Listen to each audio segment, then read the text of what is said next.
आनंद मार्ग की साधना में मधु विद्या का प्रयोग है। यह आनंद मार्ग की साधना का दूसरा अध्याय है। आज थोड़ा इस पर चर्चा करेंगे कि मधु विद्या या गुरु मंत्र क्या है। मनुष्य जब भी कोई कर्म करता है तो कर्म का फल उसे भोगना ही पड़ता है। कोई भी हो, कर्म अच्छा हो या बुरा हो, कर्म का फल उसे भोगना पड़ेगा। अच्छा कर्म होगा तो अच्छी तरीके से जी करके उसे भोगना पड़ेगा। बुरा कर्म होगा तो बुरे तरीके से जी करके, कष्ट उठा करके जी करके उसे भोगना पड़ेगा। लेकिन कर्म कैसा भी हो वह बंधन का कारण है। जब तक मनुष्य कर्म बंधन में बंधा हुआ है तब तक वह मुक्त नहीं हो सकता है, क्योंकि जीव और शिव के बीच में जो दूरी है, गैप है, वह संस्कार का है, कर्म बंधन का है। कर्म जो हमने किया और उसका फल जो हमने नहीं भोगा वही होता है संस्कार। इसलिए कर्म का कर्मफल भोगना ही पड़ता है। अब जो साधक हैं, जो साधना कर रहे हैं, तो साधना कर रहे हैं तो वो आनंद मार्ग में जो पहला ईश्वर प्राणिधान है, प्रथम अध्याय की साधना है, उसमें जब साधक ध्यान करता है, साधना करता है ईश्वर प्राणिधान की साधना, उसमें कर्म का जो फल है, जो संस्कार है, बहुत तेजी से क्षय होता है। बहुत तेजी से क्षय होता है। क्यों? क्योंकि हमारी जो गति है परमात्मा की ओर तेजी से बढ़ने लगी। अब जैसे जो साधना नहीं कर रहा है वो तो परमात्मा की ओर नहीं चल रहा है, परमात्मा से दूर जा रहा है, तो उसका तो कर्म है, कर्म का फल बढ़ता जा रहा है। लेकिन जो साधक है, साधना कर रहा है, जो परमात्मा की ओर जा रहा है, उसका कर्म फल क्षय होता है, घटता है। कैसे? अब जैसे यहां से अब मान लिया दिल्ली जाना है,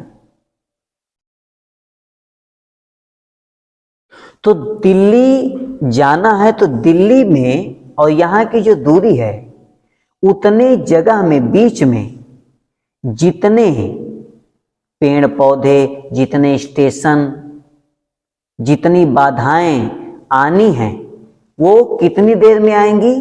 जितनी देर में हम दिल्ली तक की यात्रा तय कर लेंगे। अगर हम दिल्ली तक की यात्रा तय करने में 10 साल लगा दें तो दिल्ली, यहां से और दिल्ली के बीच में जितने भी संघर्ष हैं, जितने भी स्टेशन हैं, जितने भी स्थान हैं, वो हमें 10 साल में मिलेंगे। 10 साल में हम उन्हें क्रॉस करेंगे, पार जाएंगे, उनके दिल्ली पहुंचेंगे। लेकिन अगर दिल्ली पहुंचने के लिए हम 10 साल की यात्रा को 1 साल में करेंगे तो 1 साल में, 1 साल की यात्रा में वो सारी बाधाएं, सारे स्टेशन, सारी जगहें हम पार कर जाएंगे।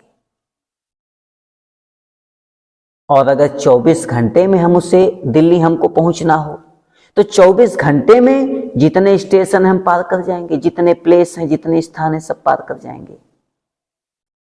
ऐसे ही हमारे और परमात्मा के बीच की जो दूरी है, हम जितना जल्दी उसे तय करेंगे, जितना स्पीड से हम उनकी ओर जाएंगे, जितना तेज गति से हम उनकी ओर जाएंगे, उतनी तेज गति से हमारे और उनके बीच की जो बाधा है क्या है?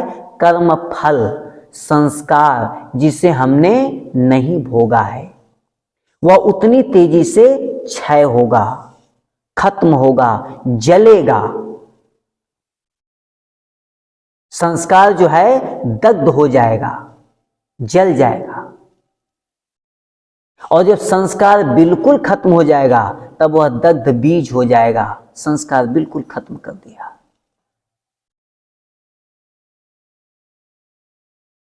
तो जो साधक हैं, जो साधना करते हैं,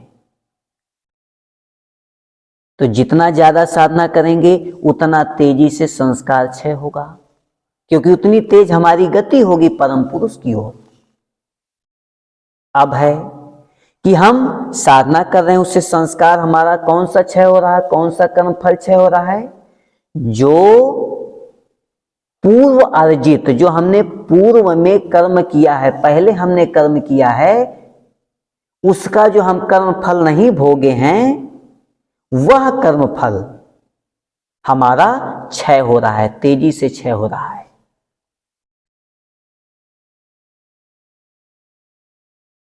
अब ये तो हमारा कर्म फल क्षय हो रहा है तेजी से, लेकिन नया कर्म फल बन भी रहा है।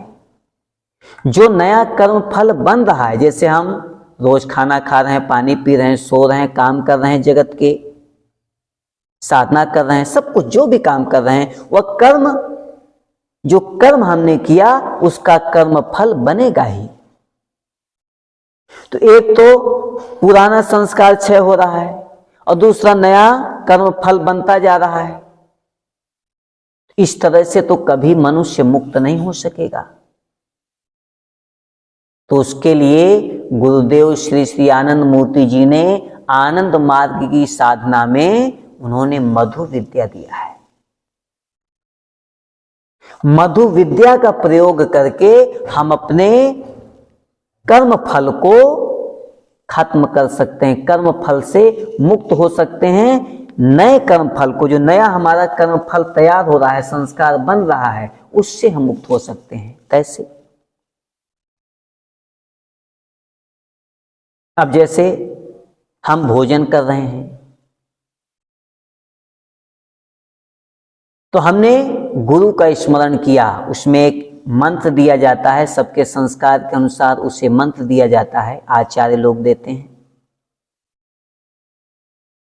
तो उस मंत्र का स्मरण करके भाव के सहित ये भाव लेता है कि गुरु की दो आंखें मुझे देख रही हैं, खा मैं नहीं रहा हूं, खा ब्रह्म रहे, गुरु खा रहे हैं, खाने की क्रिया गुरु कर रहे हैं, खाने की क्रिया भी ब्रह्म कर रहे हैं, और जो भोजन है वह भी ब्रह्म है, और जिसके द्वारा जा रहा है शरीर में वह भी ब्रह्म है, और जिसके अंदर जा रहा है वह भी ब्रह्म है, सभी कुछ ब्रह्म है।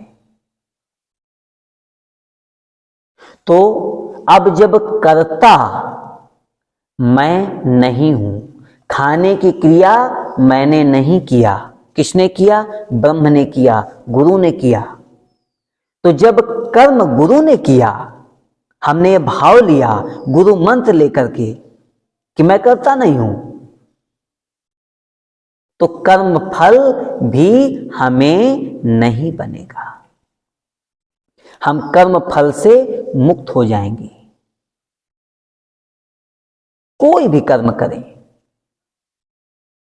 खाना पीना, सोना, लैट्रिन, पेशाब, साधना, जागतिक जितने कार्य हैं, जो भी करेंगे उसके पहले गुरु मंत्र लेंगे, मधु विद्या का प्रयोग करेंगे, और भाव के सहित ये भाव लेंगे कि इसका कर्ता मैं नहीं हूं। और बहुत जल्दबाजी में है, बहुत जल्दी में है, तेजी से काम कर रहे हैं, उसी में मधु विद्या का भी प्रयोग करना है। तो बहुत आसान तरीका है, सिर्फ यह सोच लेना है कि गुरु की दो आंखें मुझे देख रही हैं, मैं जो कर्म कर रहा हूं गुरु की दो आंखें मुझे देख रही हैं, वही कार्य कर रहे हैं, इसका कर्ता मैं नहीं हूं। एक गुरु ने अपने दो शिष्यों को जंगल में एक पेड़ की टहनी तोड़कर लाने के लिए कहा।